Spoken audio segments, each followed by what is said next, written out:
Hey, it's Dave here, and in this video we're going to talk about irritable bowel syndrome. Just give an overview of irritable bowel syndrome as it's considered in the medical system and my own personal opinions on it, which differ greatly from those in the medical system. So, as you know, irritable bowel syndrome is also called IBS for short, that's the abbreviation. And it is what we call a functional GI disorder or functional gastrointestinal disorder. Sometimes you'll see that written as functional digestive disorder as well. And what functional digestive disorder really means is we know there's something going on with you, Mrs. Jones, but we don't know why or what's causing the symptoms that you're experiencing. And so in irritable bowel syndrome, you're going to have things like bloating and abdominal distension. You're going to have abdominal cramps and pains and aches. You're going to have potentially constipation, diarrhea, or an alternating version where you have both of those symptoms.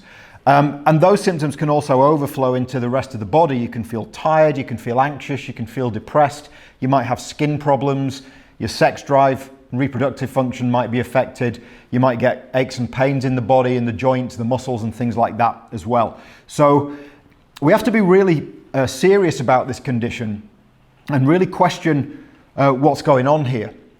So with these functional GI disorders, the medical system says there's no organic cause. And so what that means is if we do our colonoscopies and our endoscopies and our scans and our ultrasounds and all the tests that we tend to perform as part of that medical testing arsenal, we can't actually find anything wrong.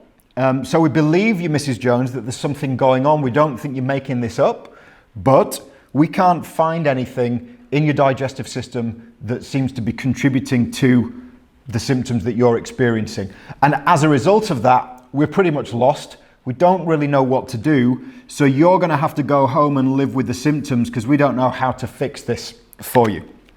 And so at that point, I call irritable bowel syndrome, or IBS, intestinal bullshit. So we have the I, the B, and the S there.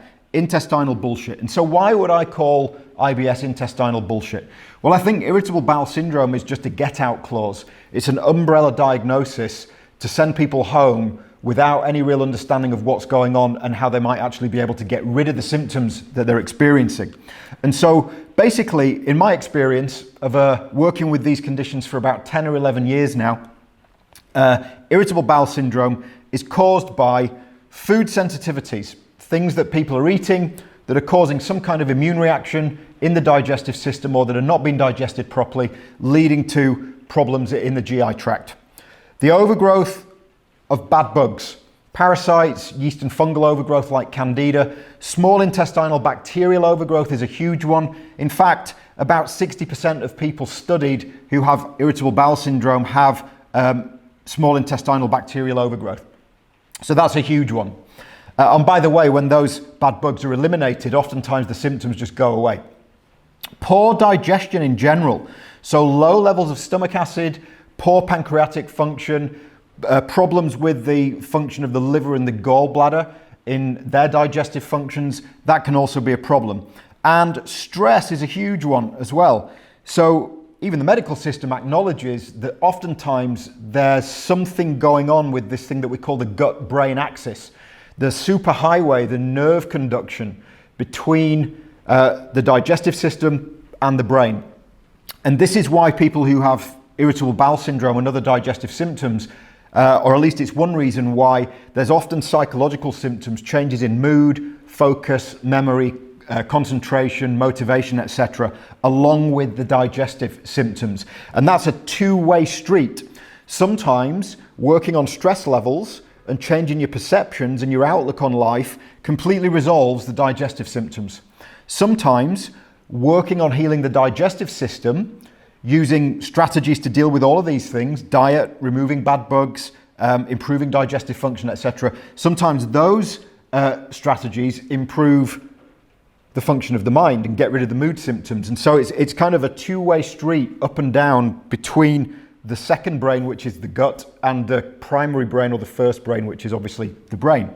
So there's absolutely no need whatsoever for anybody to subordinate to this medical model, which is that irritable bowel syndrome has no real known cause and you have to go home and live with it for the rest of your life. That's a load of crap in my perspective. If you can figure out which foods you're reacting to, change your diet accordingly. If you can run the correct testing to find out the incorrect balance of microorganisms in your digestive system, if you can support your digestion while removing those bad bugs, and you can deal with your stressors, there's absolutely no reason whatsoever why you can't get rid of irritable bowel syndrome.